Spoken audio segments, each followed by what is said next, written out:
Chaque formateur maîtrise son référentiel pour sa matière et adapte ses apprentissages. Personnellement, j'attache beaucoup d'importance à ce que peuvent me dire mes collègues et j'essaye de m'en servir pour m'améliorer.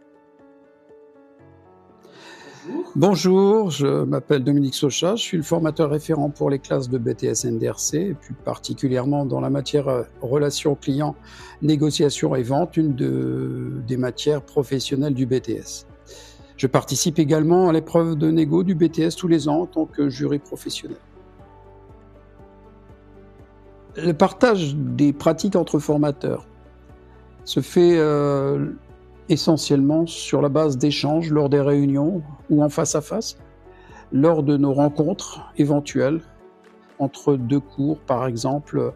Il y a un peu de temps pour pouvoir échanger, on n'hésite pas à le faire.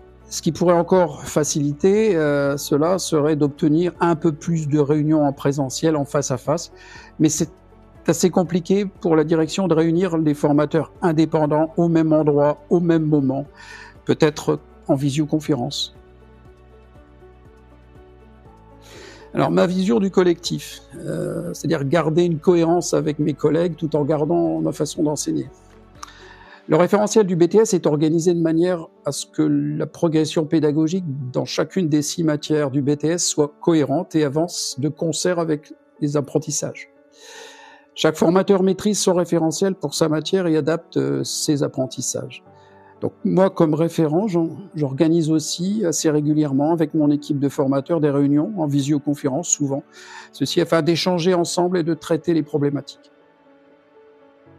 Alors les projets hybrides se font déjà au travers de projets multicompétences depuis ces dernières années. Nous définissons ensemble un cas concret, professionnel, et chaque formateur élabore son sujet à étudier et auquel les apprenants seront évalués. Sujet bien sûr s'intégrant dans le cas global. Ces projets devront maintenant s'inscrire dans les SAE, situations d'apprentissage et d'évaluation, qui vont être développées. Alors, la cuisine interne des formateurs, le partage d'idées. On apprend toujours dans la vie, quel que soit l'âge ou le contexte, et c'est mon cas. Il m'arrive de tenir compte de ce que je vois, de ce qu'on me dit pour améliorer ma pratique professionnelle. Un formateur se doit de faire régulièrement son analyse de pratique et travailler pour améliorer au mieux son action. Personnellement, j'attache beaucoup d'importance à ce que peuvent me dire mes collègues et j'essaye de m'en servir pour m'améliorer.